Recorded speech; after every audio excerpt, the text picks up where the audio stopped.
Halo sobat mahasiswa, kita kembali lagi di seri pembelajaran mengenai pengantar pengelolaan keuangan negara, dan ini adalah materi pembaruan dari materi pengantar pengelolaan keuangan negara yang telah dibuat beberapa tahun yang lalu.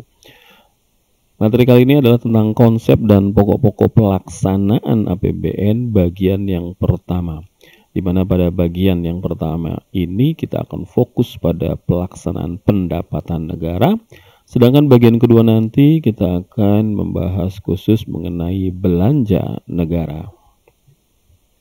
Ini adalah tujuan pembelajaran yang akan kita lalui. Yang pertama mengenai batasan pelaksanaan APBN di dalam siklus utama pengelolaan keuangan negara, kemudian prinsip umum yang digunakan di dalam pelaksanaan pendapatan negara, kemudian klasifikasi apa saja yang termasuk di dalam pendapatan negara, kemudian dokumen dan aktor utama yang terkait dengan pelaksanaan pendapatan negara, bagaimana pembagian kewenangan, dan skema pokok siklus umum pelaksanaan pendapatan negara.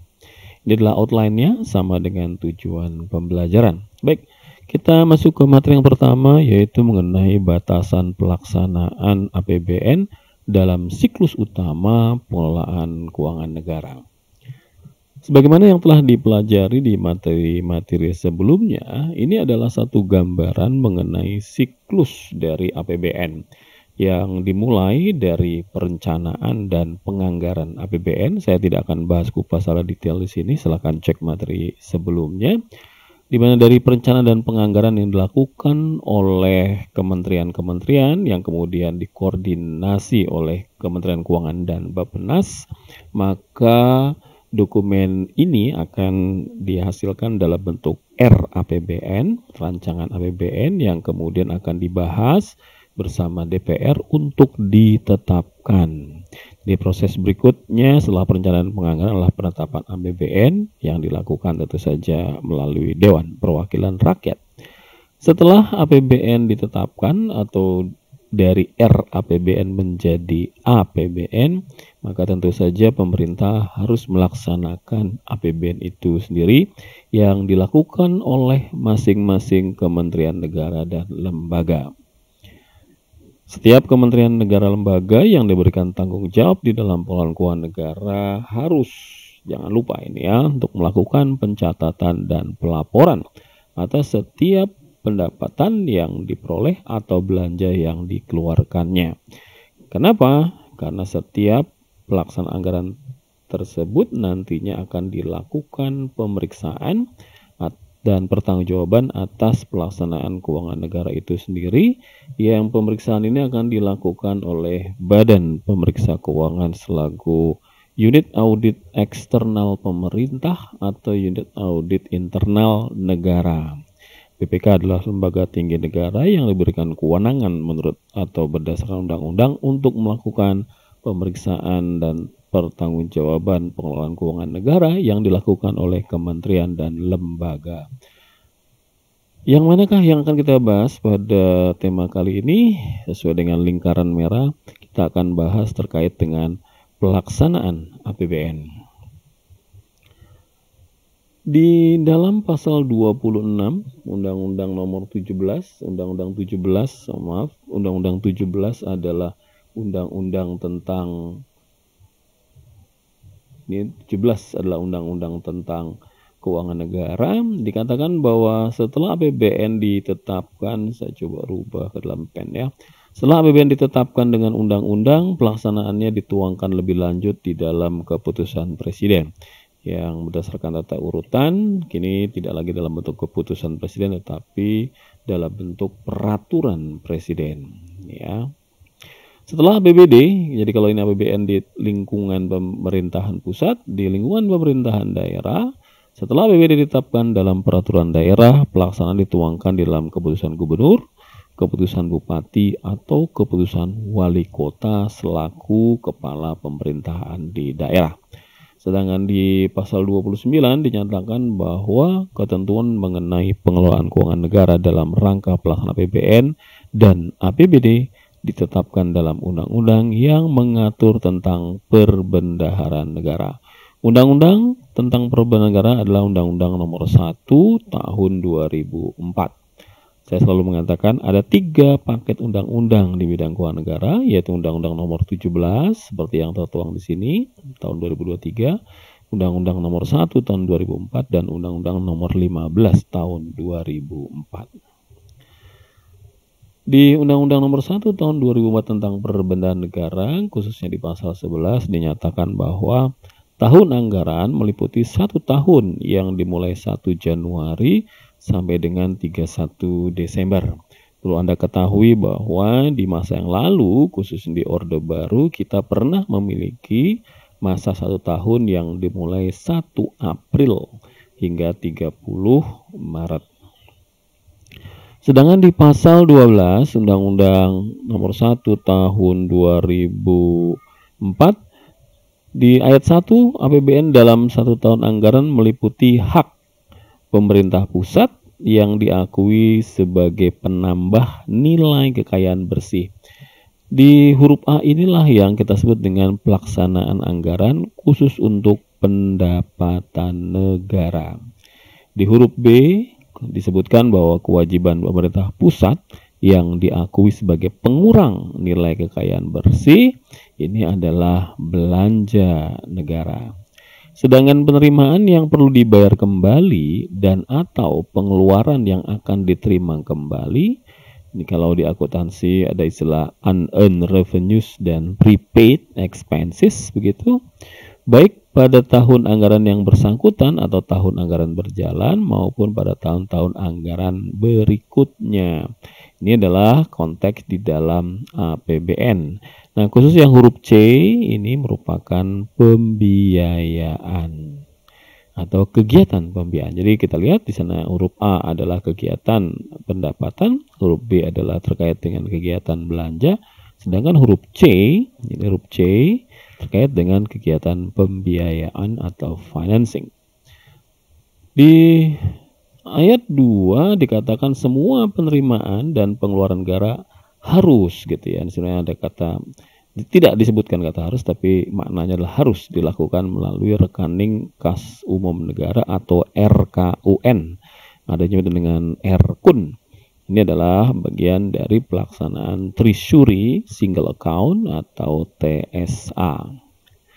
Kita masuk ke materi berikutnya mengenai prinsip umum pelaksanaan pendapatan negara. Di dalam pasal 16 Undang-Undang Nomor 1 Tahun 2004 tentang perbendaharaan negara dinyatakan bahwa setiap kementerian negara, lembaga maupun satuan kerja perangkat daerah, ini adalah satuan organisasi yang ada di pemerintahan daerah yang mempunyai sumber pendapatan wajib mengintensifkan perolehan pendapatan yang menjadi wewenang dan tugas atau tanggung jawabnya. Di ayat 2 disebutkan penerimaan harus disetor seluruhnya ke kas negara atau kas daerah pada waktunya yang selanjutnya diatur dalam peraturan pemerintah.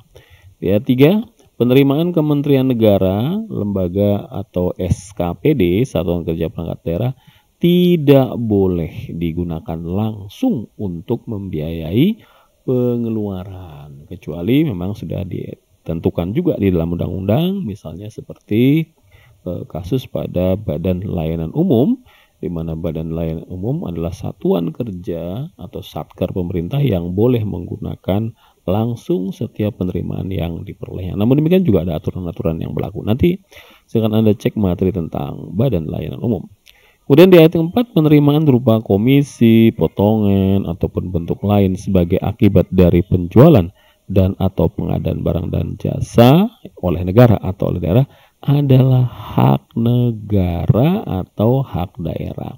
Artinya kalau seandainya ada proses misalkan di dalam pengadaan barang dan jasa ya, kemudian ada potongan-potongan, ada komisi-komisi yang diberikan oleh penyedia atau dalam bentuk apapun ya, bentuk lain ini apapun namanya, maka sebenarnya komisi, potongan atau bentuk lain ini merupakan hak negara atau hak daerah yang harusnya disetorkan ke kas negara. Sehingga apabila ada penyedia barang dan jasa memberikan komisi kepada misalkan PPK, pejabat membuat komitmen atau panitia pengadaan, maka itu masuk dalam ranah gratifikasi yang tentu saja masuk dalam konteks korupsi.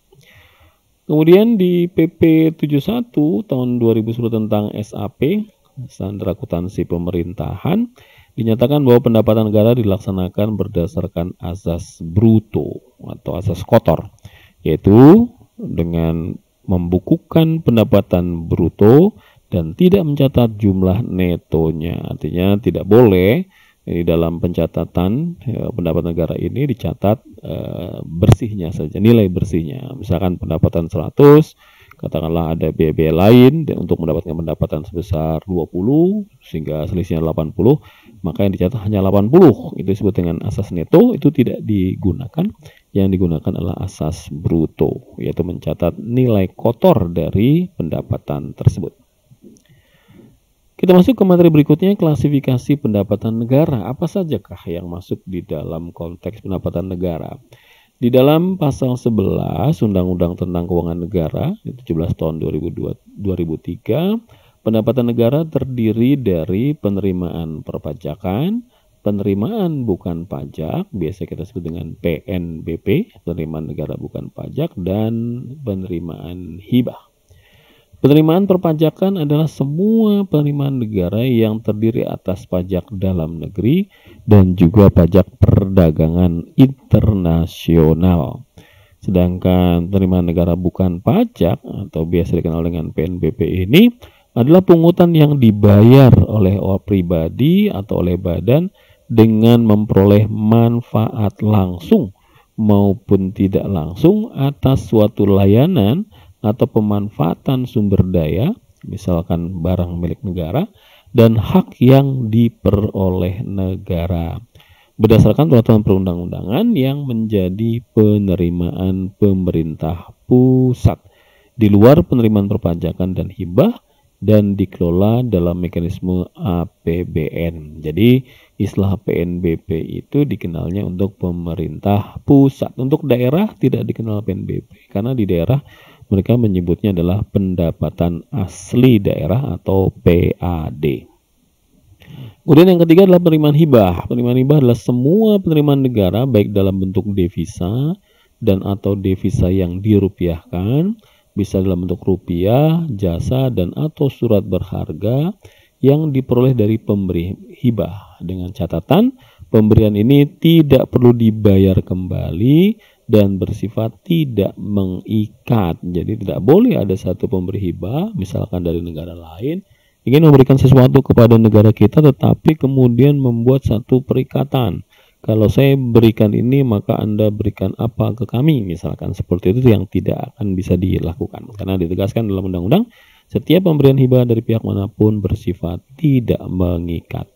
Hibah bisa berasal dari dalam negeri, jadi misalkan ada pengusaha ingin memberikan hibah, maupun berasal dari luar negeri. Ini adalah perbedaan istilah yang biasa digunakan ya di dalam konteks APBN. Apakah bedanya pendapatan negara dengan penerimaan negara? Meskipun memiliki makna yang hampir sama, tetapi agar tidak tertukar, maka dijelaskan bahwa di dalam pasal 1 Undang-Undang 17 2003 bahwa yang maksud dengan pendapatan negara adalah hak pemerintah pusat yang diakui sebagai penambah nilai kekayaan bersih. Ya, jadi kata kuncinya adalah hak pemerintah menambah nilai kekayaan bersih, dan ditambah juga ini basis akrual karena memang kita sudah menggunakan standar akuntansi pemerintah yang menggunakan basis akrual. Sedangkan penerima basis akrual artinya, mohon maaf untuk penjelasan saja, tidak harus dalam bentuk uang tunai. Jadi pendapatan negara bisa saja dalam bentuk yang lain, yang diterima, dicatat saat ini, tetapi diterimanya mungkin tidak saat ini. Kemudian ada yang kedua terkait dengan definisi penerimaan negara, supaya membedakan dari kata pendapatan negara. Maka penerimaan negara konteksnya adalah uang yang masuk ke dalam kas negara. Jadi kata kuncinya adalah masuk kas negara dan basisnya adalah basis kas berdasarkan uang. Ini untuk membeda antara istilah yang digunakan ya antara pendapatan negara dengan penerimaan negara. Dan ini adalah struktur pendapatan negara. Jadi pendapatan negara tadi sudah ya, ini mengulang lagi. Pendapatan negara terdiri atas pajak, penerimaan negara bukan pajak, dan hibah. Penerimaan pajak terdiri atas penerimaan pajak dalam negeri dan pajak luar negeri atau disebut dengan pajak perdagangan internasional. Pendapatan pajak dalam negeri yang kita kenal ada pajak penghasilan atau disingkat dengan PPh, ada pajak pertambahan nilai disingkat dengan PPN, dan kemudian ada pajak penjualan atas barang mewah atau disingkat dengan PPN, N huruf kecil, BM barang mewah. Kemudian ada pendapatan pajak bumi dan bangunan. Tapi ingat, pajak bumi bangunan ini sebenarnya ada pajak P2 dan P3. P2 ini pedesaan perkotaan. Kalau P3 itu terkait dengan pertambangan, perkebunan. Di mana untuk P2, PBB P2 pedesaan perkotaan itu sejak tahun 2010 sudah diserahkan ke daerah. Sehingga PBB P2, pajak bumi bangunan untuk pedesaan dan perkotaan, tidak lagi menjadi pajak pusat, melainkan menjadi pajak daerah. Kemudian yang keempat adalah cukai dan pendapatan pajak lainnya. Artinya cukai atau nama lain yang digunakan oleh pemerintah untuk memungut dari masyarakat. Kemudian penerimaan negara bukan pajak terdiri dari penerimaan dari sumber daya alam seperti eksplorasi, pertambangan, ya, kemudian kekayaan alam lainnya. Kemudian juga pendapatan dari kekayaan negara yang dipisahkan, KND, bentuknya biasanya adalah laba yang berasal dari BUMN, Badan Usaha Milik Negara. Kemudian yang ketiga adalah pendapatan yang dilakukan oleh BLU atau Badan Layanan Umum, dan kemudian PNBP lainnya. Dan ini struktur kalau dibuat seperti bagan organisasi ya. Ini ada pendapatan negara, penerimaan pajak, PNBP, hibah. Kemudian untuk pajak ada dalam negeri, ada pajak luar negeri atau perdagangan internasional.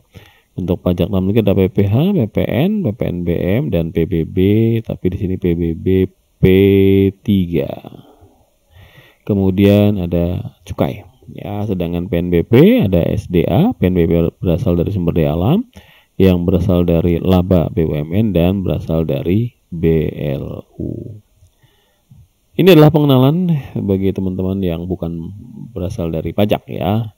Kalau untuk teman dari pajak nih hafal benar tentang beberapa sistem yang digunakan atau sistem pemungutan yang digunakan di dalam pemungutan pajak di Indonesia.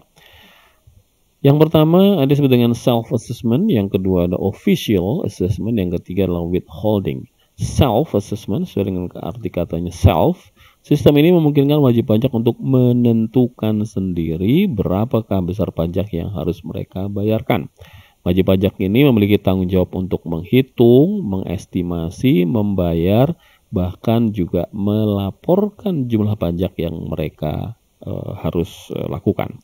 Sementara itu, institusi pemungut pajak, dalam hal ini Direktorat Jenderal Pajak, berperan dalam mengawasi setiap aktivitas yang dilakukan oleh warga negaranya atau wajib pajak melalui berbagai tindakan pengawasan dan penegakan hukum.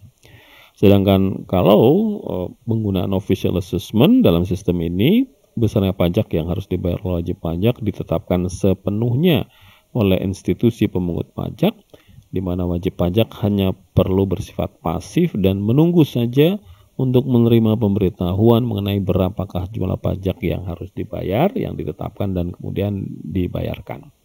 Sedangkan withholding system adalah sistem yang melibatkan penghitungan jumlah pajak oleh pihak ketiga yang bukan merupakan wajib pajak atau aparatur pajak.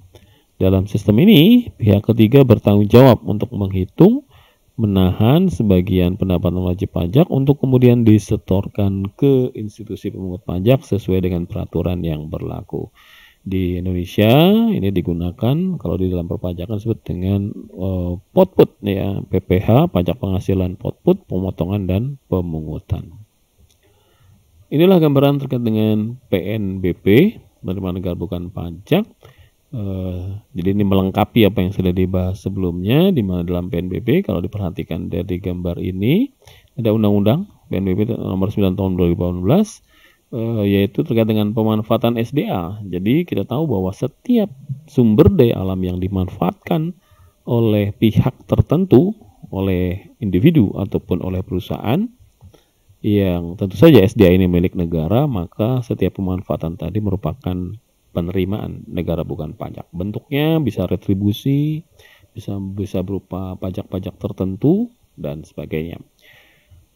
Kemudian terkait dengan pelayanan. Nah, seandainya ada pelayanan-pelayanan yang diberikan oleh pemerintah dan kemudian dikenakan biaya atas pelayanan tersebut, maka pelayanan tadi adalah PNBP. Contohnya ketika Anda mengurus SIM, surat izin mengemudi, Anda mengajukan perpanjangan pajak kendaraan bermotor, misalkan meskipun di pajak kendaraan bermotor ada pajak daerahnya di sana, atau pelayanan lain yang dilakukan oleh instansi pemerintah pusat khususnya dan Anda dikenakan biaya layanan, maka apabila ada biaya layanan, biaya tadi adalah PNBP. Kemudian pengelolaan kekayaan negara dipisahkan, kekayaan negara dipisahkan ini konteks yang paling umum adalah BUMN, Badan Usaha Milik Negara.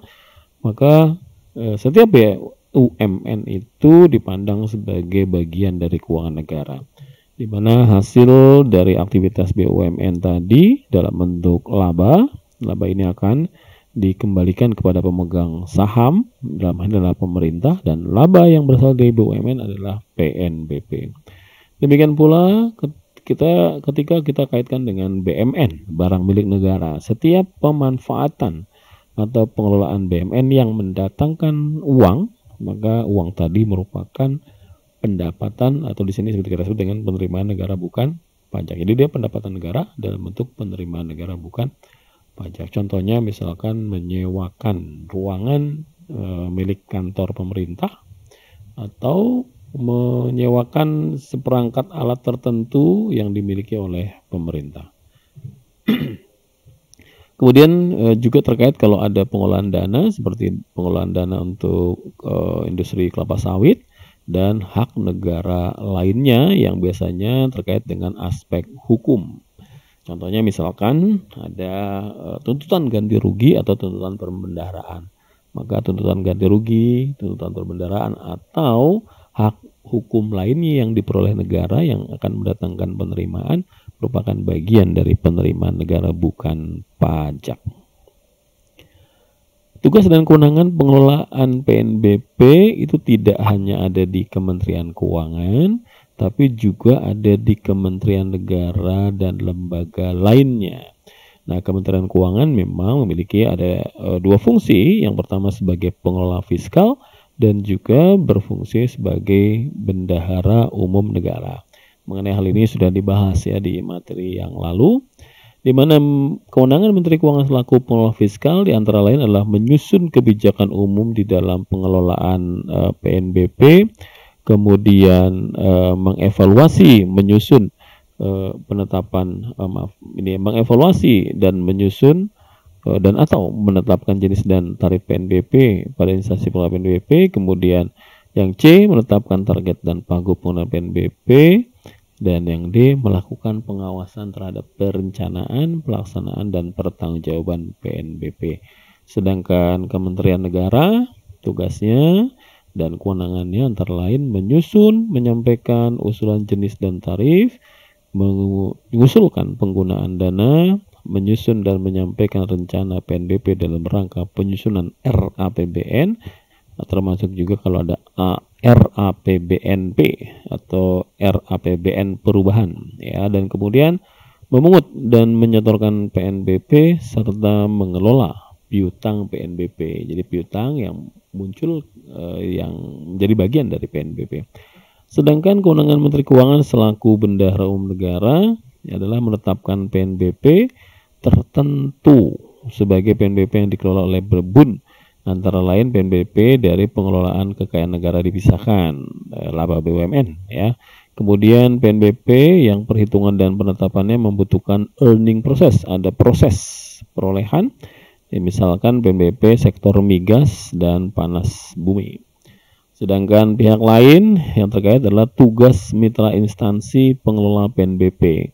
Karena memang dalam aturan PBB pemerintah bisa melakukan kemitraan dengan pihak lain, di mana pihak ini membantu instansi pengelola PNBP melaksanakan sebagian kegiatan PNBP-nya, yaitu dalam bentuk pemungutan, penyetoran, dan atau penagihan PNBP.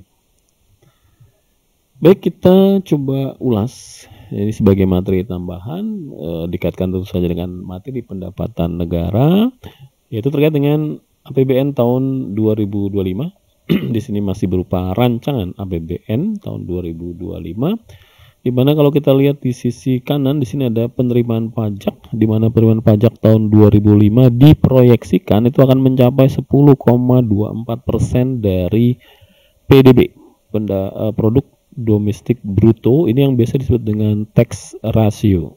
Jadi tax ratio kita dari tahun ke tahun meningkat sebenarnya, dari tahun 2021, 2022, 2003, 2004 hingga 2005 mengalami peningkatan. Di mana penerimaan pajaknya pun selalu meningkat. Ini ada panah hijau, ini artinya meningkat dari tahun ke tahun. Contoh misalkan dari tahun 2023 ke tahun 2024 terjadi peningkatan penerimaan pajak sebesar 9%, ya, meskipun dari sisi tax ratio-nya memang mengalami penurunan sedikit gitu ya, tetapi di tahun 2005 nanti diharapkan ada peningkatan yang cukup signifikan. Dari 10,24 tax ratio ini, kebijakan pajak khususnya itu akan terkait dengan intensifikasi dan ekstensifikasi, kemudian pemanfaatan teknologi, ada joint program, serta penegakan hukum atau law enforcement. Kemudian ada reformasi perpajakan dan harmonisasi kebijakan perpajakan internasional, serta akan dilakukan pula insentif yang semakin terarah dan terukur kepada para wajib pajak. Ya.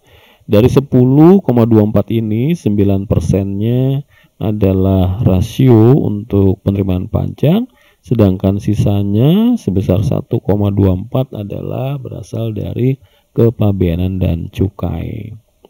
Kita lihat di sisi kiri sekarang, di sini ada APBN, ada pendapatan untuk tahun 2005 diprediksi adalah sebesar atau diproyeksikan sebesar 2.996,9 triliun, sedangkan belanjanya adalah sebesar 3.613,1 T. Ya, memang belanja selalu lebih besar daripada pendapatan karena kita memang menganut azas anggaran defisit. Di mana dari 2.996,9 triliun, ini rinciannya, perpajakan sebesar 2.490,9 triliun, PNBP 505,4 triliun, dan hibah 0,4 triliun. Sedangkan belanja pemerintah pusat sebesar 2.693,2 triliun, sedangkan transfer ke daerah sebesar 919,9 triliun. Dan pembiayaan anggaran sebesar tahun 2025 diproyeksikan sebesar 616,2 triliun yang terdiri dari pembayaran hutang atau disebut dengan pembiayaan hutang, pembiayaan hutang artinya melakukan hutang baru sebesar 775,9 triliun.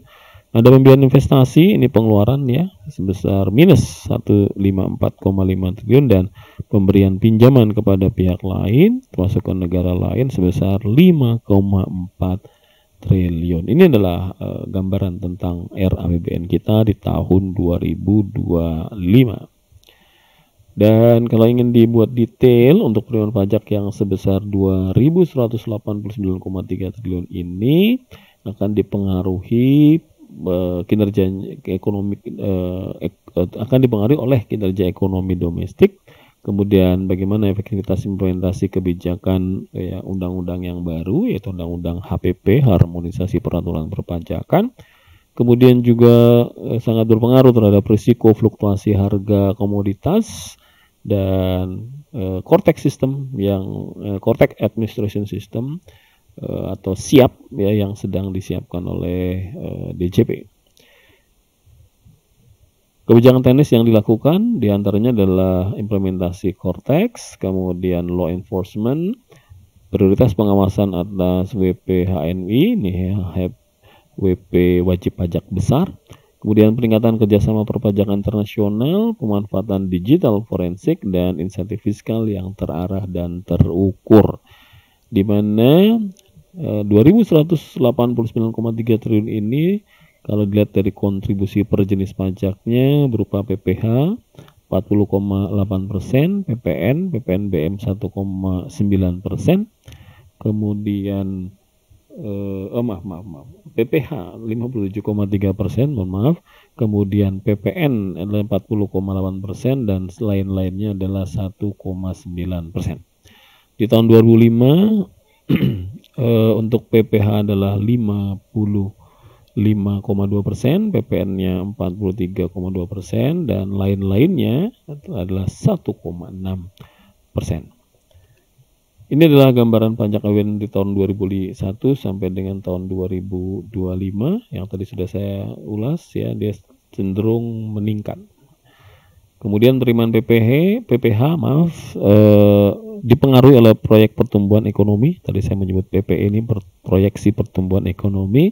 Kemudian perbaikan utilitas tenaga kerja.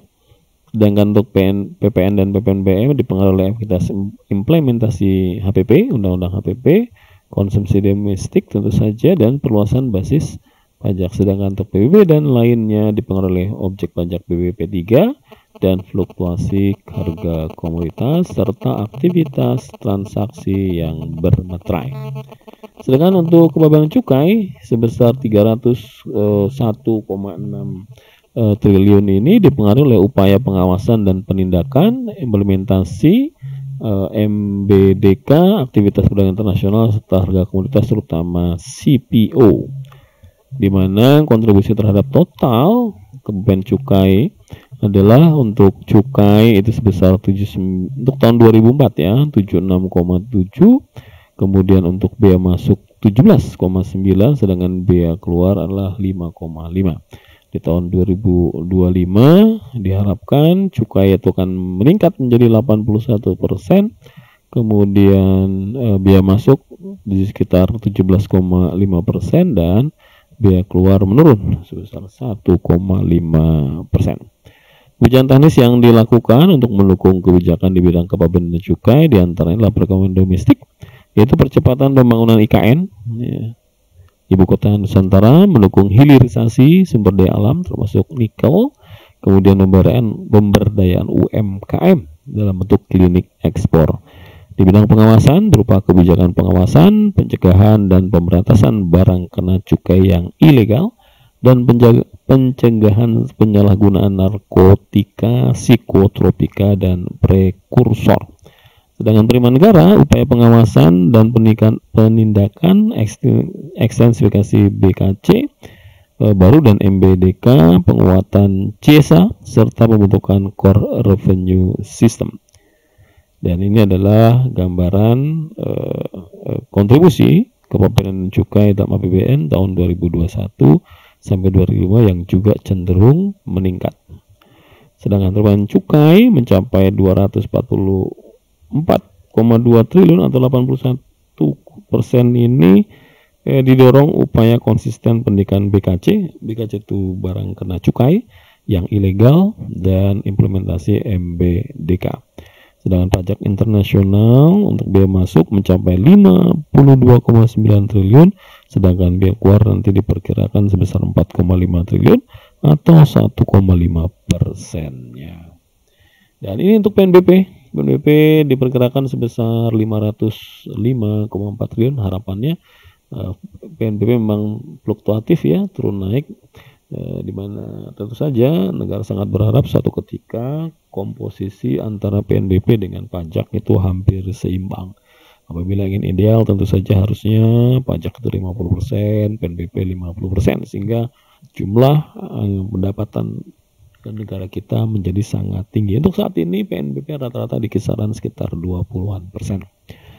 Proyeksi PNBP tahun 2005 itu dipengaruhi oleh fluktuasi nilai rupiah terhadap US dollar dan harga minyak bumi. kemudian juga terkait dengan optimalisasi lifting migas, kemudian moderasi harga batu bara termasuk CPO, kemudian implementasi automatic blocking system ABS dan Simbara sektor minerba, kemudian dukungan kinerja BUMN. Dan kebijakan umum PNBP di tahun 2005 adalah reformasi pengelolaan sumber daya alam dengan tetap memperhatikan kelestarian lingkungan. Kemudian optimalisasi dividen di BUMN melalui perbaikan kinerja dan efisiensi BUMN.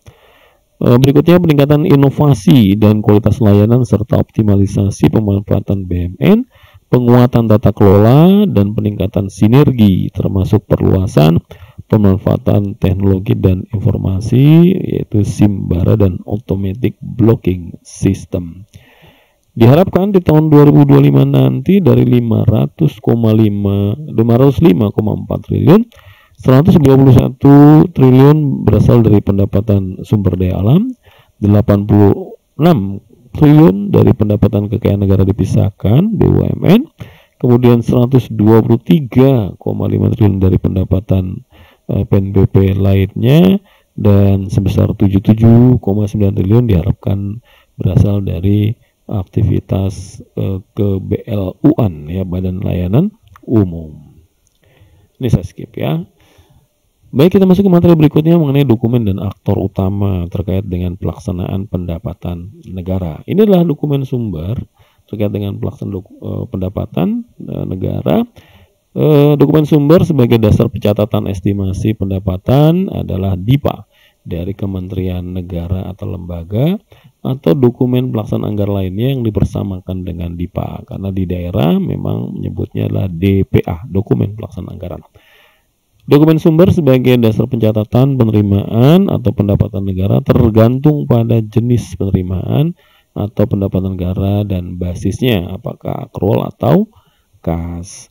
Contoh di sini untuk pajak misalkan dokumen sumbernya bisa berupa SKP, surat ketetapan pajak, bisa berupa SSP, surat setoran pajak, bisa juga surat setoran pabean, SSP, pabean di sini ya.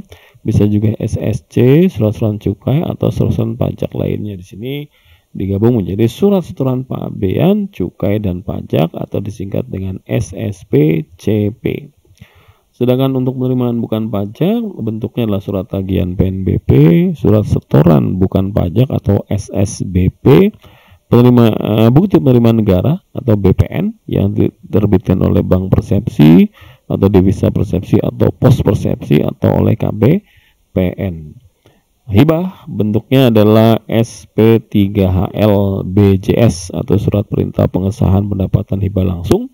Bentuknya bisa barang, jasa atau surat berharga. Inilah dokumen yang biasa digunakan di dalam APBN khususnya pelaksanaan pendapatan negara. Di dalam konteks pendapatan ini juga ada yang dikenal dengan modul penerimaan negara atau MPN. Di dalam pelaksanaan pengelolaan pendapatan negara, Kementerian Keuangan telah menyusun suatu sistem dan aplikasi berupa modul penerimaan negara atau MPN. Modul penerimaan negara ini merupakan sistem guna mengatur penerimaan negara dengan mengintegrasikan semua institusi yang terkait, di antaranya Ditjen Pajak, Direktorat Jenderal Pajak, Ditjen Bea Cukai, Ditjen Anggaran yang melaksanakan penerimaan pendapatan negara. Dan di dalam operasional pelaksanaan pendapatan negara, pihak-pihak yang terlibat dalam proses ini diantaranya wajib pajak atau wajib bayar, bisa berupa petugas pemungut atau petugas pungut, kantor pelayanan pajak KPP, kantor pengawasan dan pelayanan bea cukai KPP-BC, kantor pelayanan perbendaharaan negara atau KPPN, kuasa pengguna anggaran KPA, bendahara ini ya, bendahara penerimaan dan bendahara pengeluaran, serta bank atau pos persepsi.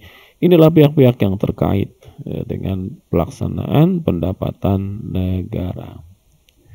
Bagaimana pembagian kewenangan dalam pelaksanaan pendapatan negara? Mari kita lihat. Kewenangannya, Menteri selaku pengelola fiskal melaksanakan pemungutan pendapatan negara sesuai dengan yang ditetapkan di dalam undang-undang. Sedangkan kewenangan Menteri Keuangan selaku BUN, Bendahara Umum Negara, adalah menetapkan sistem penerimaan dan sistem pengeluaran kas negara, serta menunjuk bank atau lembaga keuangan lainnya dalam rangka pelaksanaan penerimaan dan pengeluaran negara.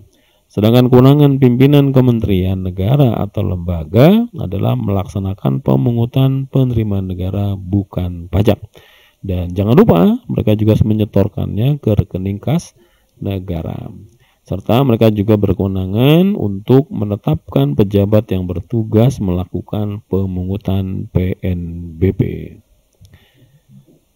Ini adalah siklus umum pelaksanaan pendapatan negara. Jadi secara umum seperti ini. Siklus umum pelaksanaan pendapatan negara digambarkan dengan bentuk rangkaian prosedur pelaksanaan MPN, modul penerimaan negara, yang dimulai dari estimasi, sini estimasi, ya. Kemudian penagihan, di mana penagihan ini sini sudah dijelaskan tidak semua jenis pendapatan melalui proses penagihan karena bisa juga langsung ada penyetoran, ya. Kemudian pengumpulan data, pencatatan, pengikhtisaran atau perangkuman, kemudian dalam bentuk pelaporan, di mana semua sistem ini nantinya MPN ini terintegrasi dengan SPAN atau biasa singkat dengan SPAN, Sistem Perbendaharaan dan Anggaran Negara. Oke, ini adalah tugas yang kelompok yang perlu Anda buat ya, khusus teman-teman mahasiswa di lingkungan PKN STAN, ada tugas yang perlu Anda lakukan. Saya kira itu yang dapat saya berikan, saya bisa sampaikan untuk materi kali ini. Sampai jumpa di pembahasan materi yang lain. Terima kasih, tetap semangat untuk belajar.